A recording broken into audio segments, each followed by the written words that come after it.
지금 여러분의 스마트폰 사진첩 안에 가장 많이 담겨 있는 사진들은 무엇인가요? 아마도 사랑하는 가족, 친구, 연인의 얼굴이거나 그들과 함께한 소중한 순간들일 겁니다. 우리는 무의식 중에 가장 아름답고 행복한 순간들을 기록하고 싶어 하죠.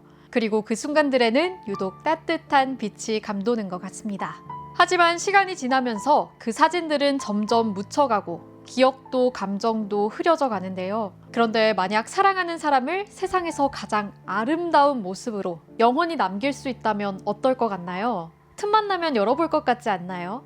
100년 전 이 남자도 그랬습니다. 바로 빛의 화가 호아킨 소로야입니다. 지중해의 태양처럼 반짝이는 그의 이야기를 통해 우리 삶 속 사랑의 순간이 얼마나 찬란한지 다시 한번 떠올려 볼까요? 똑똑할 교양? 때는 1880년대 발렌시아의 뜨거운 햇살 아래 젊은 화가 호야킨 소로야가 붓을 쥐고 있습니다. 스승의 집을 드나들던 그는 그곳에서 운명적인 여인 클로틸데 가르시아 델 카스티오를 만나는데요. 바로 스승의 딸이었죠. 콧대 높은 귀족 집안의 딸이었지만 소로야는 한눈에 그녀에게 반하고 말았습니다.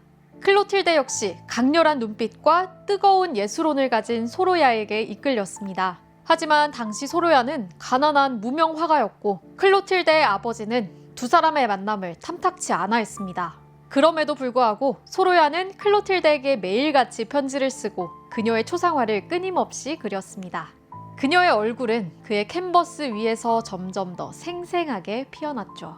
나의 클로틸데, 당신이 없다면 나의 그림도 빛을 잃을 것이오.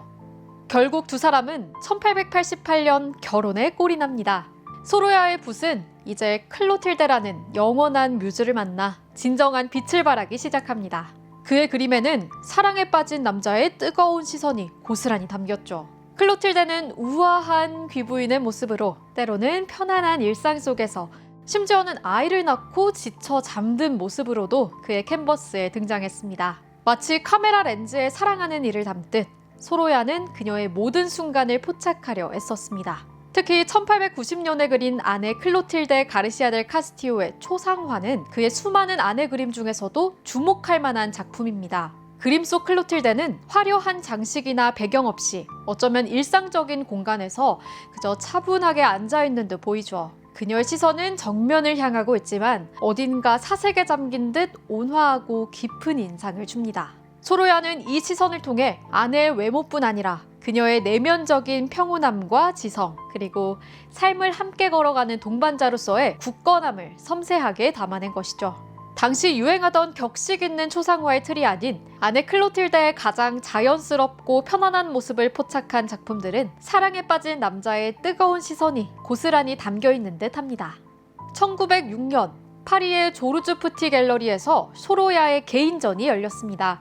이 시기는 소로야가 국제적인 명성을 확고히 다지던 때였고 특히 파리의 개인전은 그의 경력의 정점을 찍는 중요한 사건이었습니다. 무려 500점에 달하는 작품들이 전시장을 가득 채웠고 파리 시민들은 빛의 화가 소로야의 작품에 열광했습니다. 이 전시의 대성공으로 소로야는 유럽 미술계의 거장으로 인정받게 됐죠. 아내 클로틸데는 이 영광스러운 순간을 함께하며 남편의 곁을 지켰습니다. 클로틸데 이너 블랙 드레스, 이것은 바로 이 빛나는 순간 아내에게 바쳐진 오마주와도 같은 작품입니다. 이 그림 속 클로틸데는 우아한 검은색 드레스를 입고 서 있는데요. 이전의 그림들이 아내의 편안하고 자연스러운 모습을 담았다면 이 작품에서는 성숙하고 세련된 여인의 모습을 강조하죠. 아내를 당당하면서도 품격 있는 모습으로 묘사하며 그녀가 소로야 자신의 삶과 예술에서 얼마나 중요한 존재인지를 무언의 방식으로 드러낸 것입니다. 특히 주목할 점은 이 작품에서 느껴지는 소로야의 아내를 향한 사랑 가득한 시선입니다. 그녀의 얼굴과 어깨, 드레스의 윤곽선은 황금빛으로 반짝이는데 이거 마치 그녀가 스스로 빛을 발하는 것 같지 않나요? 그는 단순히 아내의 모습을 그린 것이 아니고 성공의 순간에도 잊지 않고 곁을 지켜준 아내에 대한 감사와 애정을 화폭에 담은 것입니다. 이는 아내에게 바치는 남편의 숭고한 헌사이자 당신은 세상에서 가장 빛나는 존재라고 속삭이는 사랑의 증표였던 것이죠. 소로야의 그림 속에는 아내 클로틸데 외에 또 다른 사랑스러운 존재들이 자주 등장합니다. 바로 그의 세 자녀, 마리아, 호아킨, 엘레나입니다. 소로야는 아이들이 어렸을 때부터 모델로 세우곤 했는데요.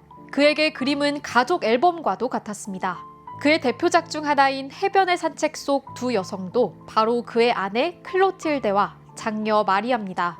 그림의 배경이 되는 때는 1909년, 소로야가 미국에서 큰 성공을 거두고 고향 스페인으로 돌아온 직후였습니다. 발렌시아 해변에서 가족들과 휴가를 보내고 있었죠. 아내 클로틸데와 큰딸 마리아는 하얀 원피스를 입고 나란히 바닷가를 걸어가고 있었습니다. 오후 햇살이 두 여인의 하얀 드레스를 통과하며 만들어낸 빛의 마술, 너무나도 환상적이었습니다. 그때 소로야는 미친 사람처럼 달려가서 캔버스를 가져왔고 발렌시아 해변에 강렬하고 눈부신 햇살을 완벽하게 포착했습니다. 또한 이 작품에서는 아버지가 딸을 그리고 남편이 아내를 바라보는 애정 어린 시선이 고스란히 느껴집니다. 딸의 자연스러운 움직임과 클로틸데의 우아하면서도 편안한 모습은 소로야가 그들과 함께하는 시간을 얼마나 소중히 여겼는지 보여주죠. 이 그림은 화가가 자신의 카메라로 사랑하는 가족의 일상적인 행복을 담아낸 스냅샷과도 같다고 느껴지는데요. 가족의 따뜻한 유대감과 사랑, 그리고 여름날의 평화로운 추억을 생생하게 전달한 이 작품은 그의 가장 유명한 작품 중 하나가 되었습니다. 그는 아이들이 포즈를 취해주길 강요하지 않았습니다. 그저 아이들이 해변에서 신나게 물놀이를 하고 모래성을 쌓고 때로는 시무룩하게 앉아있는 가장 자연스러운 순간을 포착해 캔버스에 옮겼죠. 정원에서의 아내와 딸들, 이 작품도 그렇게 그린 작품입니다. 그림 속에는 오후의 나른한 햇살 아래 소파에서 편안하게 쉬고 있는 클로틸데와 그 옆에 두 딸의 모습이 보입니다.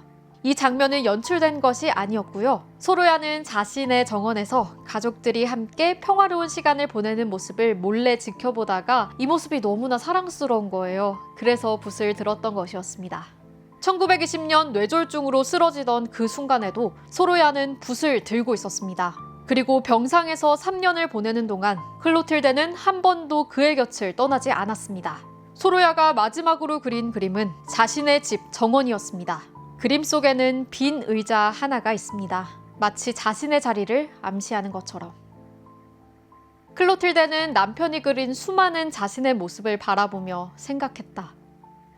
이 사람은 나를 세상에서 가장 아름다운 여자로 만들어 주었구나.